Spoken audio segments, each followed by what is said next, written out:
Lakshmi Ramana recipes. ఈరోజైతే నేను ఒక మంచి రుచికరమైన పాతకాలం పచ్చడి రెసిపీని ప్రిపేర్ చేస్తున్నానండి. మామూలుగా పల్లెటూళ్ళల్లో ఈ పచ్చడి అనేది ఎక్కువగా చేసుకొని తింటూ ఉంటారు. మా రాయలసీమ సైడు ఎక్కువగా చేస్తూ ఉంటారండి.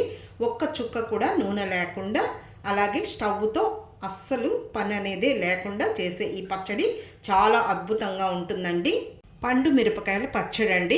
మామూలుగా మనకు ఇప్పుడు మార్కెట్లో ఈ పండు మిరపకాయలు అనేది సీజన్గా ఉన్నాయి కదా అండి. అలాంటప్పుడు మనం ఇలా పచ్చడి చేసేసుకుంటే చాలా బాగుంటుంది. లేదు మనం ఒక్కొక్కసారి కొద్దిగా ఎక్కువగా పచ్చిమిరపకాయలు తెచ్చుకుంటూ ఉంటాం కదా అండి. అందులో మనకు దూరగా ఉన్న ఈ మిరపకాయలు అనేది ఉంటాయి. చూడండి, ఈ విధంగా ఉంటాయి. ఇలా మనం వాటిని వేస్ట్ చేయకుండా మంచి రుచికరమైన పచ్చడి చేసుకుంటే చాలా బాగుంటుందండి. ఇక్కడైతే నేను ఇంగ్రీడియంట్స్ అన్నీ పెట్టున్నానండి. కాబట్టి ఏమేమి ఉన్నాయో, ఎలా తయారు చేసుకోవాలో, కావలసిన పదార్థాలు, తయారీ విధానం ఒకసారి చూసేద్దామండి. ముందుగా ఇక్కడైతే నేను ఒక 20 పండు మిరపకాయల్ని తీసుకున్నానండి. వాటిని శుభ్రంగా కడిగేసి పెట్టేసుకున్నాను. తర్వాత ఒక మీడియం సైజులో ఉన్న నిమ్మకాయ సైజ్ అంతా చింతపండును కడిగి ఒక 10 నిమిషాల ముందు కొద్దిగా నీళ్లు వేసి నానబెట్టి పెట్టేశాను. తర్వాత 2 మీడియం సైజులో ఉన్న ఉల్లిపాయలండి, లేదు పెద్ద ఉల్లిపాయ ఒకటైతే సరిపోతుంది. తర్వాత ఒక 15 వెల్లుల్లి రెబ్బలండి, లైట్గా పొట్టు తీసుకోవాలి, మొత్తం తీయకూడదు. తర్వాత కొద్దిగా కరివేపాకు అండి, ఒక గుప్పెడంత కరివేపాకు, అయితే పచ్చి కరివేపాకే వేసుకోవాలి. తర్వాత 1 టీ స్పూన్ జీలకర్ర అండి, రుచికి సరిపడా రాళ్ళుప్పు, అంతే అండి ఇంగ్రీడియంట్స్. ఇవన్నీ పచ్చివే వేసి పచ్చడిని మనం ప్రిపేర్ చేసేసుకోవాలి.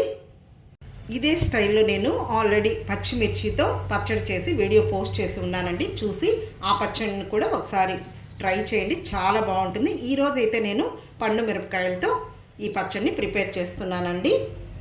ఇప్పుడు ఈ పచ్చడిని నేను మిక్సీలో ప్రిపేర్ చేస్తున్నానండి. మీకు రోల్ అవైలబుల్ ఉంటే రోట్లో కూడా దంచుకోవచ్చు. ఈ పండు మిరపకాయల్ని అలాగే డైరెక్ట్గా వేయకుండా చూడండి, ఈ విధంగా ముక్కలుగా తుంచి వేసేసుకుంటే మనకు పచ్చడి అనేది బాగా మెదుగుతుందండి. లేకపోతే ఒకటి మెదుగుతుంది, ఒకటి మెదగదు. ఇప్పుడు నానబెట్టుకున్న ఈ చింతపండు వేసేసుకుందామండి. కొద్దిగా నీళ్లు వేసుకున్నాను, మళ్ళీ కొద్దిగా వేసుకోవాలి. తర్వాత రుచికి సరిపడా రాళ్ళుప్పు వేసుకోవాలి. కరివేపాకు, జీలకర్ర, వెల్లుల్లి అవన్నీ మళ్ళీ వేసుకుందాం. దీన్ని జస్ట్ కంటిన్యూగా కాకుండా మధ్యలో నిలుపుకుంటూ మిక్సీ పట్టేసుకోవాలి. ఇదిగోండి చూడండి, ఈ విధంగా ఒక్క ముక్క అంటాం కదా అండి, అలా ముందుగా మనం మిక్సీ పట్టేసుకోవాలి. మామూలుగా మనం పండు మిరపకాయతో నిలువ పచ్చడి చేస్తాం కదా అండి, అది వేరే స్టైల్ అన్నమాట. ఇది మామూలుగా పల్లెటూళ్ళల్లో చేసుకునే పచ్చడి అండి. ఇప్పుడు కరివేపాకుని వేసేసుకుందాము, పచ్చిదే వేసుకోవాలండి.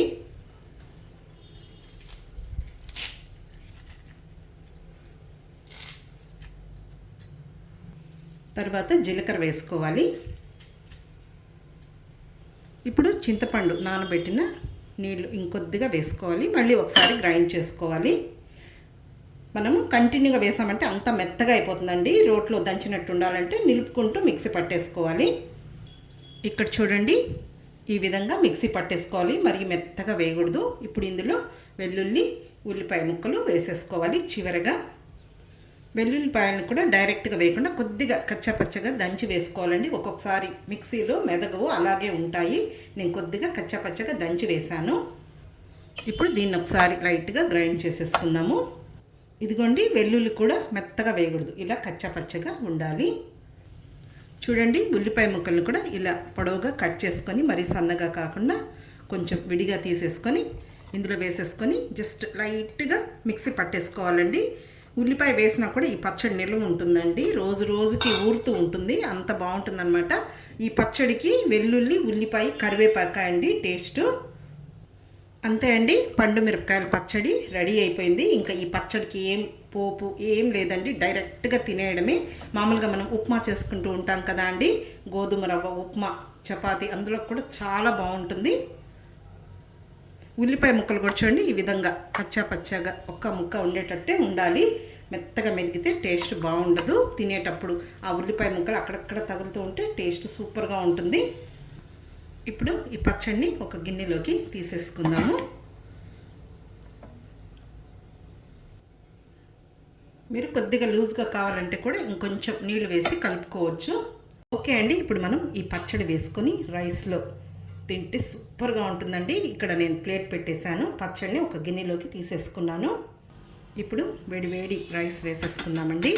వేడి అన్నమే కాదండి, ఒక్కొక్కసారి మనకు అన్నం మిగులుతూ ఉంటుంది కదా, చద్దన్నం, అందులో కూడా చాలా బాగుంటుంది. తర్వాత చలికాలంలో మనకు నోరు చప్పచప్పగా ఉంటుందండి, ఏమీ తినబుద్ధి కాదు. సో అలాంటప్పుడు ఇలా అయితే ఇలాంటి పచ్చడి చాలా బాగుంటుందండి, నోటికి చాలా రుచినిస్తుంది.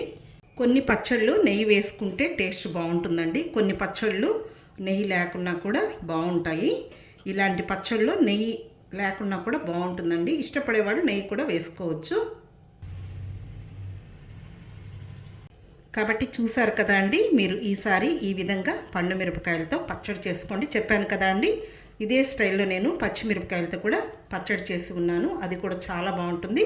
కాబట్టి తప్పకుండా ట్రై చేయండి. ఈ చలికాలంలో నోటికి చాలా రుచిగా ఉంటుందండి. ఒక్కొక్కసారి జ్వరం అలా వచ్చినప్పుడు నోరంతా కూడా చప్పగా ఉంటుంది, అలాంటప్పుడు అయితే ఇలాంటి పచ్చళ్ళు అయితే చాలా బాగుంటాయి. ఓకే అండి, ఈ వీడియో మీకు నచ్చితే లైక్ చేయండి, షేర్ చేయండి. కొత్తగా చూస్తున్న వారు మన ఛానల్ని తప్పకుండా సబ్స్క్రైబ్ చేసుకోండి.